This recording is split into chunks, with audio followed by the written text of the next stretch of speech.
Mmh. Mmh.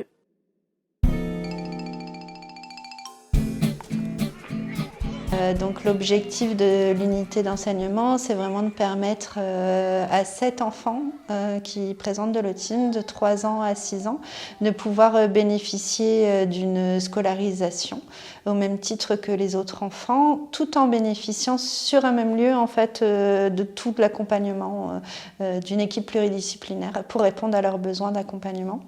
De faire en sorte que l'enfant, quel que soit son âge, évolue vers une autonomie la plus optimale possible.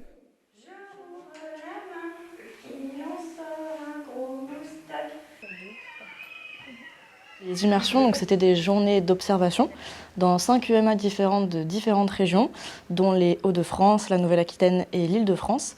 Et en fait, pendant ces journées d'observation, on a pu voir le fonctionnement de la structure, donc des UMA, la manière dont les professionnels travaillent avec les enfants et aussi les éventuelles problématiques auxquelles ils peuvent faire face avec les enfants dans leur travail au quotidien. Donc on en avait un petit peu échangé, tenir un crayon, c'est déjà un sujet. À l'issue de ces journées d'observation, on a différents thèmes qui sont ressortis avec les UMA, dont par exemple l'écriture, l'alimentation ou encore l'imitation. Et en fait, ce sont sur ces thèmes en particulier que nous avons travaillé avec les professionnels, les enseignants et certains parents pendant les ateliers de co-design. Ces ateliers de co-design, en fait, ils ont été enrichis notamment par des experts qui sont intervenus par visioconférence sur les différents sujets. Les doigts qui sont utilisés, c'est le pouce et le majeur. En fait, on a demandé aux participants donc, des ateliers de se mettre dans la peau de Ben et on les a donc filmés pour avoir une vidéo de base sur laquelle travailler par la suite. Pour les outils papier, ils ont principalement travaillé sur des postures ou des gestes qui sont liés à leur sujet. Et puis ensuite, ils ont pu bricoler quelques petits outils, notamment par exemple des dessins, pour avoir une base sur nous laquelle travailler pour ensuite être en fait, dans la phase de développement des outils. En fait, en UMA, on a très peu le temps aussi de se poser sur un sujet et de décortiquer comme on a fait là. En fait, c'était la première fois qu'on le fait depuis l'ouverture de l'UMA et ça fait du bien du coup d'avoir du temps comme ça. Je trouve ça intéressant justement de pouvoir créer un outil, de créer des vidéos qui vont pouvoir servir à tous au final.